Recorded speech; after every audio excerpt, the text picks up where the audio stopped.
साल 2013 में बॉलीवुड की एक फिल्म आई थी जो खासी चर्चित हुई थी। नाम था स्पेशल 26। अक्षय कुमार, अनुपम खेर, मनोज वाजपेयी स्टारर इस फिल्म में ठगों का एक गिरोह सीबीआई के नकली अधिकारियों का गैंग बनाकर छापेमारी करता था और फिर पैसों को लेकर रफू चक्कर हो जाया करता था। असली सीबीआई को चकमा देकर न जाने कितनी बार फरार हुए थे ये ठग। ठीक वैसे ही उत्तर प्रदेश की राजधानी लखनऊ में आयकर विभाग के दफ्तर में बैठकर दुस्साहसिक वारदात करने का एक ऐसा मामला सामने आया है जिसने सबके होश उड़ा दिए। इस मामले के बारे में तो आज आपको बताएंगे ही, साथ ही मैं आपको बताऊंगा कि इस तरह की जालसाजी से कैसे बचा जाए। जय श्री राम, मैं हूं आपके साथ अभिषेक पुंडीर और आप देखना शुरू कर चुके हैं कैपिटल टीवी का स्पेशल शो थर्ड आई। थर्ड आई में आज बात होगी उस गिरोह की जिसने अक्षय कुमार की स्पेशल 26 देखकर करोड़ों रुपए हड़पने का प्लान बनाया था। इस गिरोह को पुलिस दबोच चुकी है। इस गिरोह के लोग कैंटीन में बैठकर लोगों को नौकरी का फर्जी नियुक्ति पत्र बांटा करते थे। आखिर जिस ऑफिस में लोग घुसने से भी कतराते हैं वहां बैठकर लाखों रुपए वसूलने की वारदात हुई तो आखिर कैसे समझते हैं इसे। लखनऊ में पुलिस ने महिलाओं समेत 7 लोगों को गिरफ्तार किया है।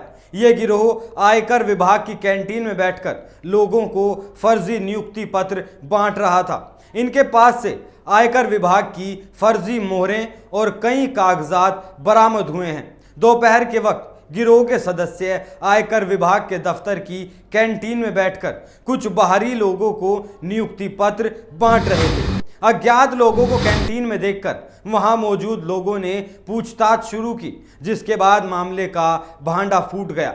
नहरी रोड पर प्रत्यक्ष कर मुख्यालय है। यहां पर दोपहर के वक्त कैंटीन और आसपास के एरिया में अचानक लोगों की भीड़ दिखी।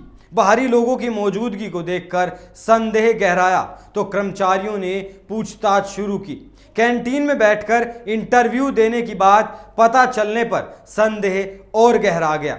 अधिकारियों को बुलाया गया तो मौके पर मास्टरमाइंड के साथ ही विभाग के अंदरूनी लोग भी मौजूद मिले। तुरंत बाहर निकलने का मेन गेट बंद करा दिया गया। 50 से ज्यादा लोगों के मोबाइल जब्त करके जांच शुरू की गई। संयुक्त आयकर आयुक्त इन्वेस्टिगेशन के पास बात पहुंची। जालसाजों के साथ मौजूद प्रियंका मिश्रा नामक महिला अधिकारियों के सवालों पर विरोधाभासी बयान देने लगी, जिसके बाद आयकर विभाग के अधिकारियों को शक हुआ। विभाग के अधिकारियों ने महिला और उसकी निशानदेही पर 6 लोगों को पकड़ लिया। इसके बाद मामले की जानकारी पुलिस को दी गई। मौके पर पहुंची पुलिस ने आरोपियों से 2 घंटे तक पूछताछ की। पूछताछ में खुलासा हुआ कि ये लोग आयकर विभाग में नौकरी के फर्जी नियुक्ति पत्र बांट रहे थे। महिला शाहजहांपुर की निवासी बताई गई जो लखनऊ के त्रिवेणी नगर इलाके में रह रही है। वो कानून की पढ़ाई भी कर रही है। आयकर विभाग के ऑफिस परिसर से नौकरी के नाम पर फर्जीवाड़ा निहायत ही चौंकाने वाली वारदात है। जालसाज पिछले कई दिनों से आयकर विभाग के दफ्तर में आ रहे थे, जिस ऑफिस में बिना अनुमति के किसी बाहरी की एंट्री संभव ही नहीं है। वहां ये जालसाज इतनी हिम्मत दिखाते हुए कई दिनों से कैसे प्रवेश कर रहे थे।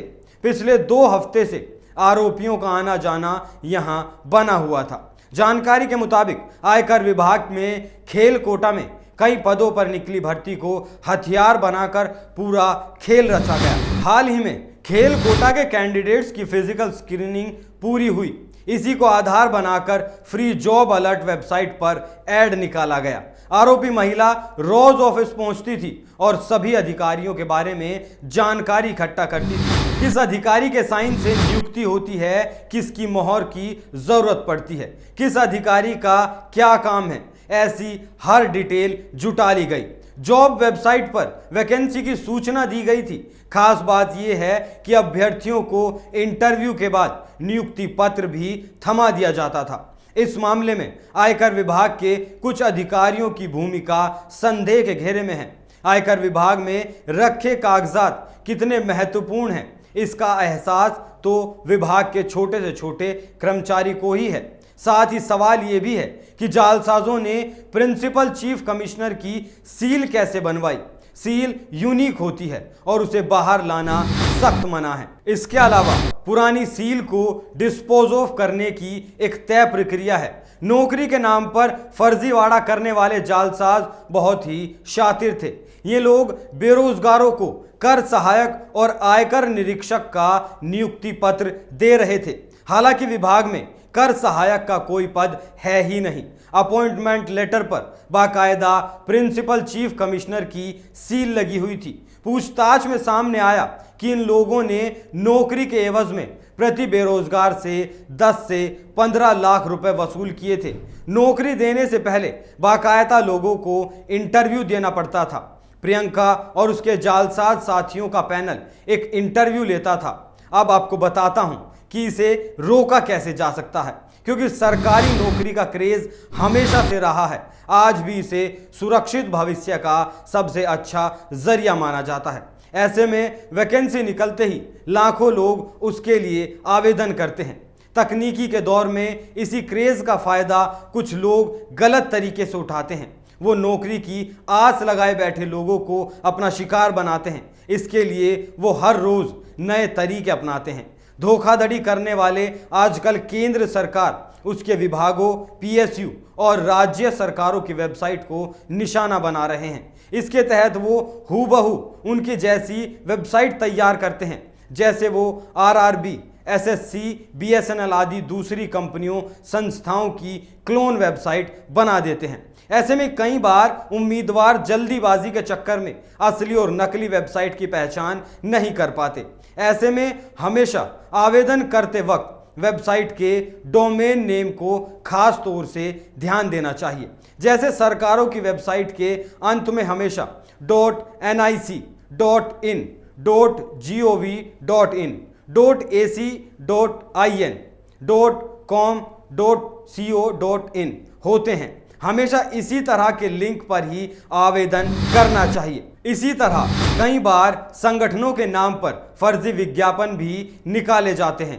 वो असली संगठनों के नाम में शब्दों में हेरफेर कर विज्ञापन निकालते हैं। ऐसे में जरूरी है कि इस तरह के विज्ञापन के जरिए आवेदन करने से बचा जाए। साथ ही ऐसे किसी भी विज्ञापन को क्रॉस चेक जरूर करना चाहिए। इसके लिए रोजगार समाचार भी देखना जरूरी है। इसके अलावा कंपनी या संगठन की ऑफिशियल वेबसाइट पर जाकर चेक करना बेहद जरूरी है। आजकल फर्जीवाड़ा करने वाले सोशल मीडिया के जरिए लोगों को निशाना बनाते हैं। इसके तहत वो लोगों को कंपनी या संगठन के नाम पर ईमेल के जरिए नौकरी का ऑफर करते हैं। साथ ही वो फेसबुक और व्हाट्सएप पर भी लिंक भेजकर आवेदन मांगते हैं। हमेशा ये ध्यान रखना चाहिए कि सरकारी कंपनियां, विभाग और संगठन कभी भी ईमेल आदि के जरिए नौकरी का ऑफर नहीं देते। जब भी कोई सरकारी नौकरी का नोटिफिकेशन आता है तो एक गैंग सक्रिय हो जाता है, जिसमें उम्मीदवारों को पेपर लीक करने का दावा किया जाता है। इसके अलावा कुछ लोग पैसे लेकर नौकरी की गारंटी देते हैं। इस तरह के झांसे में कभी नहीं पड़ना चाहिए। हमेशा अपनी मेहनत पर भरोसा करना सीखें, क्योंकि अगर आप इस झांसे में आ गए तो पैसे भी हाथ से जाएंगे और भविष्य से भी हाथ धोना पड़ेगा। थर्ड आई में आज के लिए इतना ही। कल फिर मुलाकात होगी एक नए मुद्दे के साथ। तब तक बने रहिए कैपिटल टीवी के साथ। नमस्कार।